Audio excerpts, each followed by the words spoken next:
పిల్లల్ని రెడీ చేసి స్కూల్‌కైతే పంపించేసానండి. ఆ తర్వాత ఈ వంగ మొక్కలు పెట్టి అయితే 3 నెలలు పైనే కావస్తుంది. కాయలు మాత్రం ఒక్కటి కూడా దొరకట్లేదు. ఇంకా ఈ మధ్యనైతే కాపు అంతో ఇంతో అయితే కనబడుతూ ఉందనేసి ఏదైనా చేతికి దొరుకుతుందేమో అని చూశాను. చూడగా ఒక కాయ అయితే కనిపించింది. ఇంకా చూడగానే కాయ కనిపిస్తే వదులుతామండి. దాన్ని పట్టుకొని అయితే కోసేసాను. ఎలాంటి రసాయనిక ఎరువులు లేకుండా మన ఇంటి దగ్గర ఉన్న ఉల్లిపాయ తొక్కుతోటైతే ఈ మొక్కల్ని పెంచాను కాబట్టి కాయలు కూడా చాలా టేస్టీగానే ఉంటాయని నాకు అనిపించిందండి. కాయ కొయ్యగానే కింద పెట్టుకొని తీస్తారు పెద్దవాళ్ళు, ఏంటో తెలీదు. మనం కూడా వాళ్ళని ఫాలో అయిపోవాలి.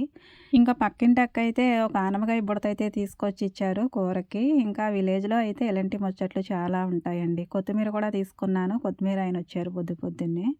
ఇంకా పప్పర పనసకాయలు కూడా మనకి చాలానే ఉన్నాయి. అమ్మ వాళ్ళ ఇంటి దగ్గర 4 కాయలు తీసుకొచ్చాను. ఇంకా ఇంకో 2 కాయలైతే పక్కింటోళ్ళే ఇచ్చారండి. ముందే చెప్పాను కదండీ! విలేజ్‌లో ఇలాంటి ముచ్చట్లు ఉంటాయనేసి. ఎవరి దొడ్లో ఏ కాయ కాచినా పక్కింటి వాళ్ళకైతే ఇస్తారండి. మన దొడ్లో ఏదైనా ఉంటే వాళ్ళకి ఇస్తామనమాట. ఇలా ఇచ్చి పుచ్చుకోవడం ఆనవాయితీయేనండి పల్లెటూరోళ్ళకి. ఇంకా తోడంటు కూడా వేసేసాను. బట్టలైతే నానబెట్టి ఉంచాను. గిన్నెలు కూడా తోమేసి ఎండలో పెట్టాను. ఇంకా కూరకి ఆలోచిస్తుంటే ఈ ఆనపకాయ అయితే కనిపించిందండి. లేత లేతగా చక్కగా ఉంది. దీన్ని కమ్మగా పులుసు చేసేస్తే చాలా చాలా బావుంటుందనిపించింది.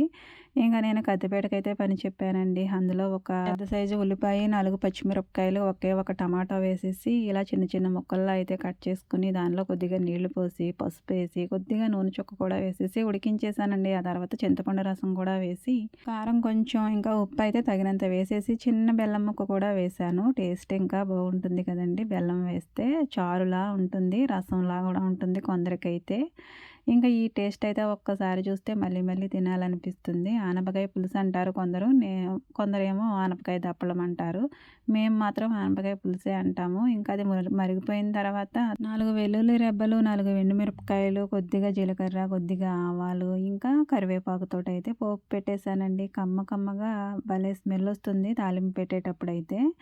ఇది నేను తాలింపు పెట్టిన తర్వాత వెంటనే మూత అయితే పెట్టేస్తానండి ఒక సైడ్‌కి ఉండేలాగా. లేదంటే ఈ స్మెల్ అంతా బయటికెళ్ళిపోతుందేమోనని నా డౌట్ అనమాట.